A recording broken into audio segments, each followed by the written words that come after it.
Hello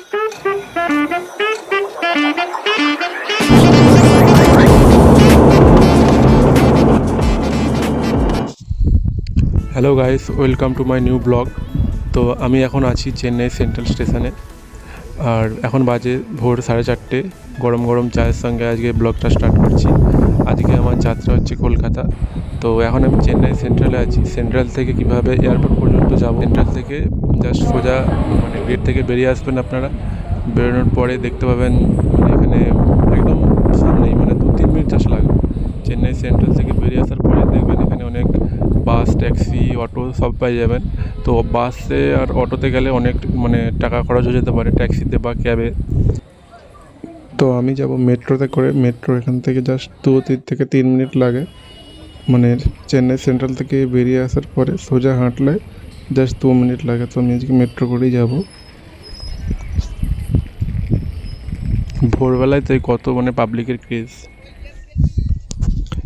এখান থেকে metro করে এয়ারপোর্ট পর্যন্ত ডাইরেক্ট মেট্রো যায়। তো আমি এখন সাবওয়ে দিয়ে নিচে যাচ্ছি, এরপর মেট্রো করে যাব এয়ারপোর্ট পর্যন্ত।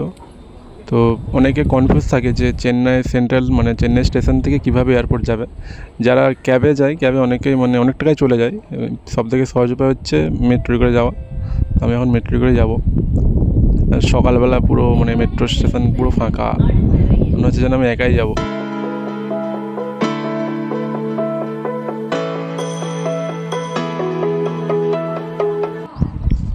তো লিফটে করে নিচে চলে এসেছি। এবার এখানে একটা সিস্টেম আছে চেন্নাই সেন্ট্রালে। অনেক বলতে গেলে ইন্ডিয়ার মেট্রোতে সব জায়গায় করেছে, এবং আমাদের কলকাতাতেও এরকম করেছে। মোবাইল থেকেই কিউআর টিকিট তৈরি করা যায়। তো আমি মোবাইল থেকে কিউআর টিকিট স্ক্যান করে নিয়েছিলাম। এখানে জাস্ট মোবাইলটা উল্টো করে ধরলেই এটা গেট ওপেন হয়ে যাবে আর কি। আর যারা কিউআর টিকিট টিকিট কাউন্টার থেকে কালেক্ট করে একটু টাইম লেগে যায় না, ভিড় থাকে। তো টিকিট কেটে নিয়েছি, এবার মেট্রো আসবে, দাঁড়িয়ে রয়েছি আমি। এখান থেকে 30 মিনিট লাগে, চেন্নাই সেন্ট্রাল থেকে মেট্রো করে গেলে 30 মিনিট এয়ারপোর্ট পর্যন্ত যেতে লাগে। আর কস্ট 30 টাকা লাগে। কী কী স্টেশন আসবে আমি উপরে দিয়ে দিচ্ছি স্ক্রিনে, আপনারা তাহলে দেখে নিন। মেট্রোটা একদম যখন মেট্রোটা শেষ হবে না, একদম পুরো এয়ারপোর্টের সঙ্গে কানেক্টেড আছে। মেট্রো থেকে নামার পরে দেখবে এখানে এয়ারপোর্টে ঢোকার টার্মিনাল 1, 2, 3, 4 দুটোই পেয়ে যাবেন। ভিডিওটা খুবই ইনফরমেটিভ, কারণ আপনারা যদি এয়ারপোর্ট থেকে চান সেন্ট্রাল যেতে, তো এখান থেকে যেতে পারেন ব্যাকে, আর ওখান থেকেও আসতে পারেন। এত সুন্দর কানেক্টিভিটি করেছে, তার জন্য অসংখ্য ধন্যবাদ। একদম মেট্রো করে জাস্ট আপনারা চেন্নাই সেন্ট্রাল থেকে এয়ারপোর্ট পর্যন্ত চলে আসতে পারবেন। তো আমি এখন যাচ্ছি, চেক ইন করবো। আমার ফ্লাইট রয়েছে এয়ার ইন্ডিয়া টার্মিনাল 4। তো আমাকে বাঁ দিকে যেতে হবে। এদিকে টার্মিনাল 1 আর ইন্টারন্যাশনাল টার্মিনাল গেছে এদিকে, আর এদিকে হচ্ছে টার্মিনাল 4।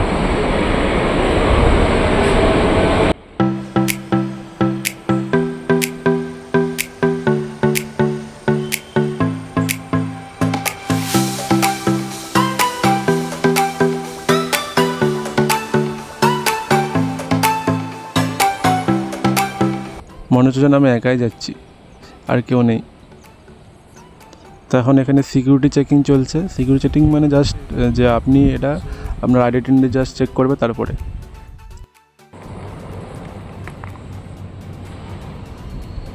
তো আমি এখন নিচে চলে এসেছি। এখানে আমি বোর্ডিং পাসটা কালেক্ট করব। বোর্ডিং পাসটা কালেক্ট করার পরে ব্যাগেজ করব। আপনার কাছে ট্রলি ব্যাগ বা যে কোনো ভারী কিছু থাকলে আপনারা চাইলে লাগেজে দিতে পারেন। তো আমার ফ্লাইট ছিল এয়ার ইন্ডিয়া, যেটা স্যার রতন টাটাজি গ্রুপে কিনে নিয়েছে। এয়ার ইন্ডিয়া, ভিস্তারা বলুন, এটা টাটা গ্রুপের কেনা। তো এখানে পরপর অনেকগুলো এয়ারলাইন দেখতে পাবেন, air India, Indigo, Vistara, Alaska, অনেকগুলোই আছে। তো আমার এয়ার ইন্ডিয়া আছে অনেকটা, এই সামনের দিকে রয়েছে। ওখান থেকে আমি বোর্ডিং পাসটা কালেক্ট করব, আর লাগেজ করার আছে, লাগেজটা করে নেব। 15 কেজি পর্যন্ত অ্যালাউ করে, আর 7 কেজি কেবিন যেতে রাখতে পারবে। এটা আমার বোর্ডিং পাস। তো আমার সিকিউরিটি চেকিংও কমপ্লিট হয়ে গেছে। সেখানে তো আর ভিডিও করা যাচ্ছে না, তাই মোবাইলটাও জমা ছিল। সিকিউরিটি চেকিং করার পরে এখন আমার ফ্লাইট রয়েছে 18 নম্বর গেটে। সেখানে এখন এসে আমি বসে রয়েছি। সকাল 7টায় ফ্লাইট আছে।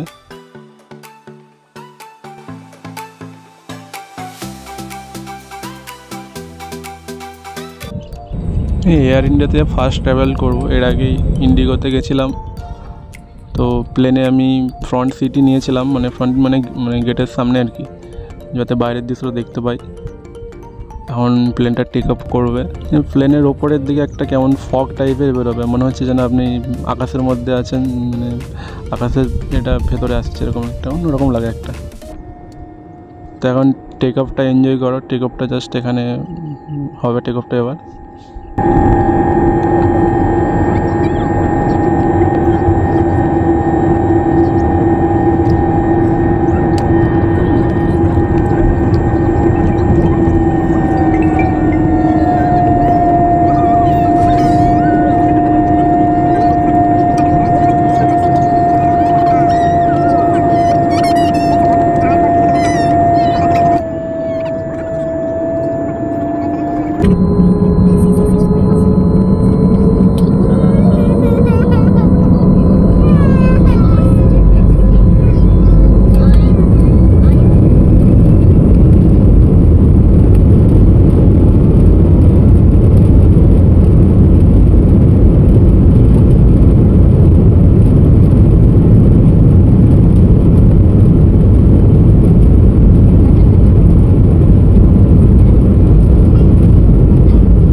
প্লেনটা যখন টেক অফ হয়, প্লেনটা টেক হওয়ার পরে একটা দেখবে মানে এদিকে ডান দিকে বাঁ দিকে করে ঘোরায়, অনেকে নার্ভাস হয়ে যায়, এটা একটু হয় নর্মাল। তো চেন্নাই বিচ দেখা যাচ্ছে, চেন্নাই শহর দেখা যাচ্ছে ওপর থেকে, মাঝ আকাশে এখন প্লেনটা উড়ে চলেছে, একেবারে কলকাতায় গিয়ে নামা হবে।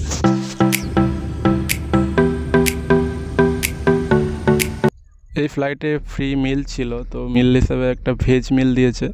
জানি না, ভেজ মিল আমি সিলেক্ট করেছিলাম, তো এর মধ্যে দেখলাম যে এটা কেমন সুজি টাইপের করা রয়েছে, আর বোড়া রয়েছে, আর একটা পাও দিয়েছে, আর বাটার, আর একটা আইসক্রিমের মতো ম্যাঙ্গো আইসক্রিম দিয়েছিল, মোটামুটি ভালো।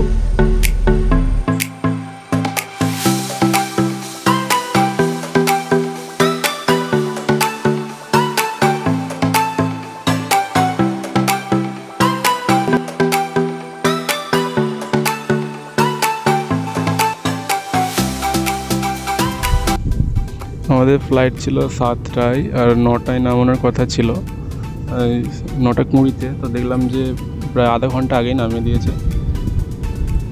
আর প্লেনের মধ্যে মানে অনেক, ইন্ডিগোতে গেছিলাম এর আগে, কিন্তু এটা দেখলাম অনেক টার্বুলেন্স আসছিল, মানে এর আগে এক্সপিরিয়েন্স হয়নি, অনেকটা ভয় ভয় লাগছিলো আর কি। টার্বুলেন্সের প্রথম মানে এক্সপিরিয়েন্স হলো, একদম নিচু দিকে হয়ে যাচ্ছিলো, ওপর দিকে হয়ে যাচ্ছিলো, ওরে বাপ। তো এখন কলকাতা শহরে চলে এসেছি, এবার ল্যান্ডিং হবে।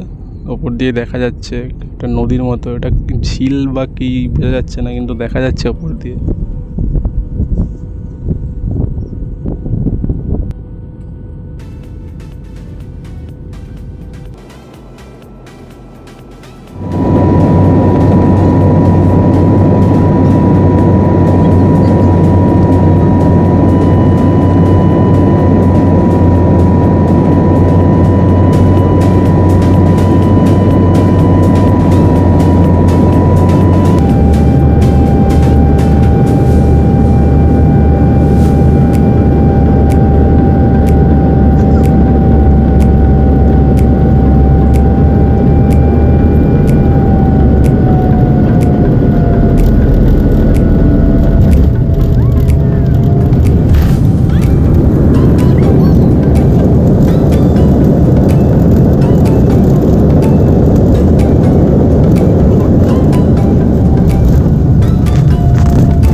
ফাইনালি প্লেনটা ল্যান্ডিং হয়ে গেছে, এবার ও গেটের সামনে দাঁড়াবে গিয়ে, আর আমরা বেরোবো। বেরিয়ে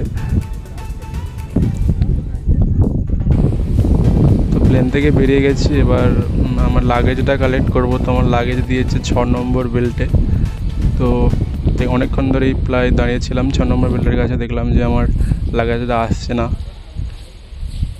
অনেকক্ষণ প্রায় 7-8 মিনিট দাঁড়িয়েছিলাম, তো আসছে না দেখে একটু চারপাশটা ঘুরে দেখলাম। এখানে বেশ সুন্দর একটা ঝর্ণার মতো করে রেখেছে দেখলাম। কলকাতায় এবার এসেছি কিন্তু এটা খেয়াল করে আগে। তো অনেকক্ষণ দাঁড়ানোর পরে আমার লাগেজটা কালেক্ট করেছি। আর ভিডিওটা এখানে শেষ করছি। তো ভালো লাগলে সবাই লাইক, কমেন্ট, শেয়ার করবে।